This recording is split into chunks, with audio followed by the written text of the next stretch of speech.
लाल कृष्ण आडवाणी और राम मंदिर एक दूसरे के पूरक हैं और भारतीय जनता पार्टी उसकी परिणति है। अगर राम मंदिर आंदोलन ने आडवाणी को बनाया है तो मंदिर आंदोलन के असली आर्किटेक्ट भी आडवाणी ही है। भारतीय राजनीति में भारतीय जनता पार्टी के उभार की कहानी तो बस इतनी ही है। लाल कृष्ण आडवाणी को आयोजन समिति का न्योता मिलना और बीजेपी नेता का सौभाग्य समझकर श्रद्धापूर्वक स्वीकार करना।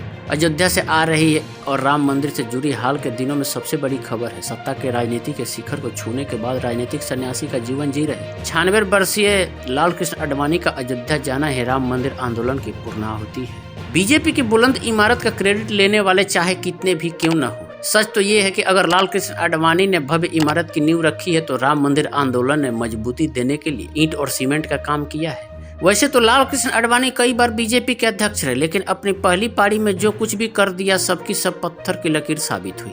1980 में बीजेपी की स्थापना के बाद पूर्व प्रधानमंत्री अटल बिहारी वाजपेयी पहले अध्यक्ष बने थे और 6 साल बाद 1986 में लाल कृष्ण आडवाणी को बीजेपी की कमान सौंपी गई। 1986 से लेकर 1991 तक के आडवाणी के अध्यक्षीय कार्यकाल के दौरान भारतीय राजनीति में भी काफी उथल पुथल देखने को मिली और आडवाणी के नेतृत्व में ही 1989 का पालमपुर प्रस्ताव बीजेपी के लिए टर्निंग पॉइंट साबित हुआ। हिमाचल प्रदेश के पालमपुर में बीजेपी की राष्ट्रीय कार्यकारिणी की बैठक में बीजेपी ने विश्व हिंदू परिषद के अयोध्या में भव्य राम मंदिर निर्माण से जुड़ी मांग का औपचारिक रूप से समर्थन करने का प्रस्ताव पास किया और बीजेपी की गाड़ी ने जो रफ्तार पकड़ी तो कभी पीछे मुड़कर नहीं देखा। ऐसा भी नहीं कि राम मंदिर का प्रस्ताव कोई सर्वसम्मत प्रस्ताव रहा। बीजेपी में ही जसवंत सिंह जैसे नेता भी थे जिनको रास नहीं आ रहा था और कहते हैं कि वो कार्यकारिणी की बैठक से निकलकर सीधे रेलवे स्टेशन के लिए चल पड़े थे। कुछ बीजेपी नेताओं की नज़र में लाल कृष्ण आडवाणी का दुस्साहसिक कदम था, लेकिन उनको ऐसा कदम उठाने के लिए 1984 के आम चुनाव में बीजेपी को मिली महज 2 सीटें थी। तत्कालीन प्रधानमंत्री इंदिरा गांधी की हत्या के बाद कांग्रेस को मिले भारी बहुमत ने बीजेपी को परेशान कर दिया था और आगे बढ़ने के लिए बहुत बड़ा कदम उठाने की ही जरूरत थी और आडवाणी ने बिल्कुल वैसा ही किया। आडवाणी के फैसले को बल मिला जब 1984 में 2 सीटें जीतने वाली बीजेपी ने 1989 में आम चुनाव में 85 सीटें जीत ली। अपने मिशन को आगे बढ़ाते हुए आडवाणी सितंबर 1990 में खुद ही सोमनाथ से रथ पर सवार होकर अयोध्या के लिए निकल पड़े। हालांकि बिहार से गुजरते वक्त रास्ते में लालू प्रसाद यादव ने उन्हें गिरफ्तार करवा लिया था। ये आडवाणी की रथ यात्रा ही है जिसने बीजेपी को एक ऐसा प्लेटफॉर्म दिया जिससे उसके लिए राष्ट्रीय राजनीतिक दल बनकर दिल्ली पर राज करने का रास्ता मिल गया।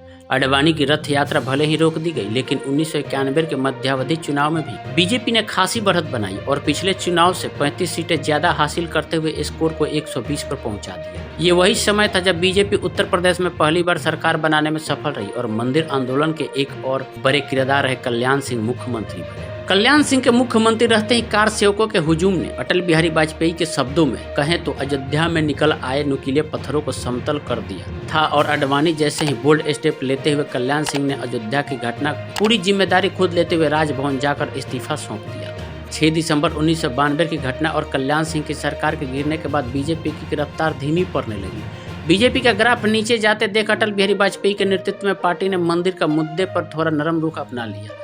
धीरे धीरे ये स्थिति भी आई कि सहयोगी दलों को साथ लेने के लिए अपने चुनाव घोषणा पत्र में भी बीजेपी मंदिर मुद्दे को डाउनप्ले करने लगी। वाजपेयी सरकार ने 2004 के चुनाव में उतरने से पहले मंदिर मुद्दे की जगह इंडिया शाइनिंग नारा दिया और विकास की बात होने लगी। नतीजे में हार का मुंह देखना पड़ा। अगले आम चुनाव से पहले आडवाणी भी अपनी उदार छवि गढ़ने की कोशिश करने लगे और उसी क्रम में जिन्ना की समाधि पर जाकर उनको सेकुलर बता डाले। आडवाणी की लौह पुरुष वाली छवि पर यह धब्बा साबित हुआ। 2009 का आम चुनाव आडवाणी के नेतृत्व में ही लड़ा गया और राम मंदिर का मुद्दा भी सामने रखा गया, लेकिन पहले जैसा जोर नहीं दिखा। बीजेपी लाख चाहकर भी कांग्रेस की सत्ता में वापसी नहीं रोक पाई। 2014 में बीजेपी ने चुनाव से पहले ही नरेंद्र मोदी को अपने प्रधानमंत्री पद का उम्मीदवार घोषित कर दिया था। वो लाल कृष्ण आडवाणी का आखिरी लोकसभा का चुनाव था, जिसके बाद नए नेतृत्व ने आडवाणी को मार्गदर्शक मंडल में भेज दिया और धीरे धीरे वो मुख्य धारा की राजनीति से ओझल हो गए। पहले राम जन्मभूमि ट्रस्ट के महासचिव चंपत राय के जरिए खबर आई थी कि बीजेपी के 2 सीनियर नेता लाल कृष्ण आडवाणी और मुरली मनोहर जोशी को राम मंदिर उद्घाटन समारोह में शामिल नहीं होने को कहा गया है।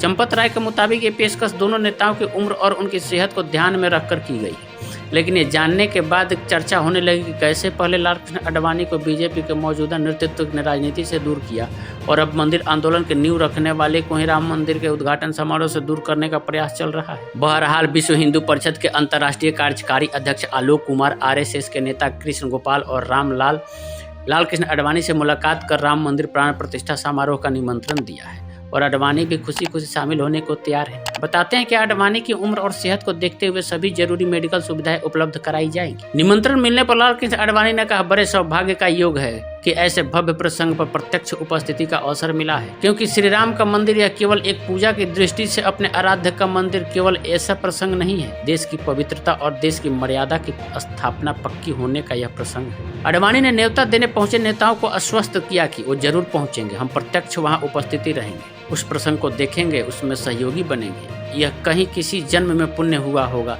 उसी का फल हमको मिल रहा है। मैं आपका कृतज्ञ पूर्वक धन्यवाद करता हूँ। ये तो मांग के भी न मिलने वाला अवसर है, वो मिला है, जरूर उसमें रहूंगा।